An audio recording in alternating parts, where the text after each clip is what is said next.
Welcome back, traveller.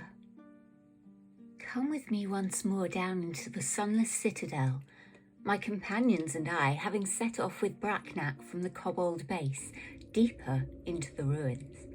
After a brief discussion, during which both Elrohir and I put forward that we should leave Calcrix for the moment and try to hunt down Belak, we headed off after Korac to attempt to subdue the wormling. We first had to negotiate the corridor with the pit trap in it. Braknak, the kobold guide, went first. Elrohir was next, though his passage across was not as nimble. Gergus was next to navigate the narrow pathway, and managed to do so with minimal stomping. I virtually danced across, light on my feet as ever. Erky made it across, though in a very haphazard manner. Korac used sheer brute strength to manoeuvre himself across.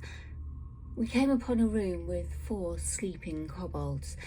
Braknak immediately settled himself by the fire and began slurping on some wine.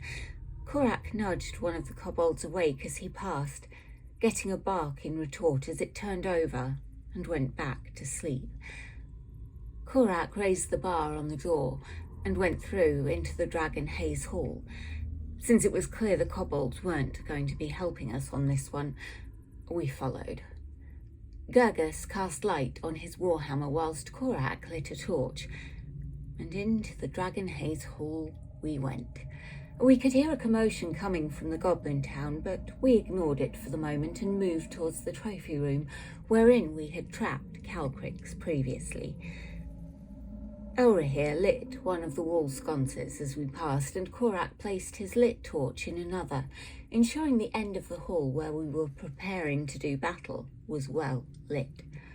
A brief plan was discussed, then Elrohir made his way carefully to the door of the trophy room to remove the key I had jammed in the lock on our prior visit. Then Korac would be able to charge in and attack. As we gathered by the door, we noticed that the wall which the goblins had used to pop in and out of during our first encounter in this room was wider than before. Elrohir, with a little difficulty, manoeuvred the key free from the lock, allowing Korac to destroy the door and charge in, axe raised and raging. Korac was able to see, thanks to his dark vision, that the room was in disarray, animal heads mounted on the walls and a large, thick chain coiled in the middle of the floor. It was time to roll initiative. A natural 20 ensured that Korac did not slip on the icy floor, and he was able to give inspiration to Gergus with his display of athleticism, performing a perfect triple salco with his great axe swinging. Elrohir looked more closely at the layer of ice coating the ground, determining that it should be meltable. He lit a torch and threw it into the room. He knew from his experience as a ranger that anyone within the chamber would be at risk of being targeted by the wormling's breath weapon. He waited in the Dragon Haze Hall, looking through the doorway but keeping his distance. Calcrix roared, his location revealed at the back of the room, partially hidden by a table. Gergus moved up to look into the doorway, and as he did so, he heard a loud thwack, and a javelin embedded itself into one of the columns, the direction clearly not coming from the trophy room.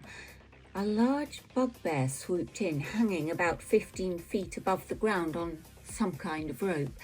Being a dwarf, Gergus chose to send a blast of sacred flame towards the creature. Balzog, the hunter. Balzog roared in pain as he took 5 points of radiant damage. Gergus moved between it and Elrohir, realizing it would land directly behind the half-elf. He raised his shield as Balzog thudded to the ground, spiked club already swinging to attack as he did so. As the club struck, Gergus reacted using Wrath of the Storm. Gergus took 10 points of damage, but the bugbear took 4 points of lightning damage in retribution. Korac found himself staring directly into the eyes of Calcrix, aware of the commotion in the hallway, but having to confront the more imminent danger. He moved up to the dragon, raised his axe, and smacked it across the chin, knocking Calcrix unconscious. Out in the corridor, Erky blasted a sacred flame at the bugbear, doing a further 3 points of radiant damage. Then it was my turn. I quickly crept around Erky and behind one of the pillars, from where I could pop out, shoot a crossbow bolt, hitting the bugbear for 6 points of damage before ducking back behind the pillar. Balzog was still standing, and very definitely enraged. Elrohir was torn between helping his friend or attacking the bugbear. He shouted out to Korac to ask if everything was okay in there. Korac yelled back that it was, and Elrohir drew his short swords and took 2 swipes. The first blow was easily dodged, the second parried.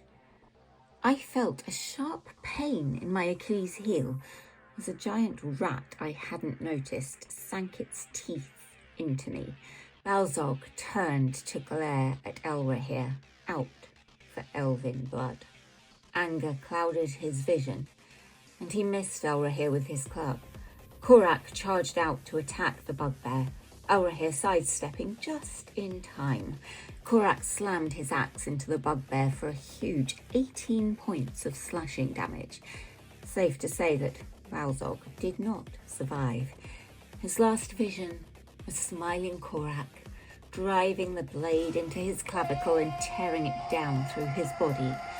Korac raised his axe and screamed as he shook the blood from the blade. Erky fired a sacred flame at the rat that was trying to clamber up my body, missing, the spell fizzling out on the floor, but at least it didn't hit me. I took my rapier and managed to stab it for maximum damage, skewering it. I then moved towards the trophy room and the currently unconscious Calcrix. Elrohir made his way into the room, grabbing the chain on the floor as he passed it. Gergus also went to help bind the dragon. I used my message cantrip to send a message to Usadril to let her know that her totem was unconscious and chained up in the trophy room, waiting to be claimed. Elrohir and Gergus managed to secure the chain around the dragon, and Korac went in to bind the muzzle with some rope, but was unsure how well it might hold. I suggested the javelin could be jammed through its snout, but the bloodthirsty barbarian who had just slaughtered the bugbear by slicing him virtually in half felt that that would be inhumane. So I looted the bugbear's corpse. There was nothing of value other than 8 silver pieces and a simple key tucked into the coin purse. Sadly, he was not in possession of Korac's dagger. I shared out the silver. Looking at the key, I could tell it was for the chain shackling Calcrix. I relayed this to the group and sent another message to Usadril to let her know that we had also slain the bugbear that had been responsible for stealing the dragon from the kobolds.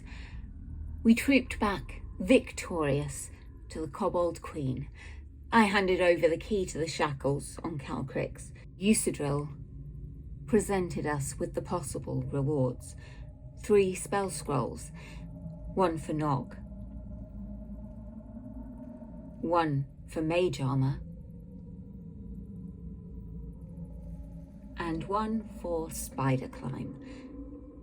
There was also a small flask containing 3 doses of an elixir of health. There was also a feather token which would cause a non-magical tree to grow when placed on the ground. There was a choice to be made. Only 1 item could be claimed. Korac also asked for further information on the location of Belak and the mysterious tree. He still had a dagger to recover. With a heavy heart, I turned to my companions and wished them the best of luck on their adventures. I was going to stay and help Usadril to paint the throne room pink, and then had to return to the Feywild. Here is where my part of the story of the Sunless Citadel ends. But who knows?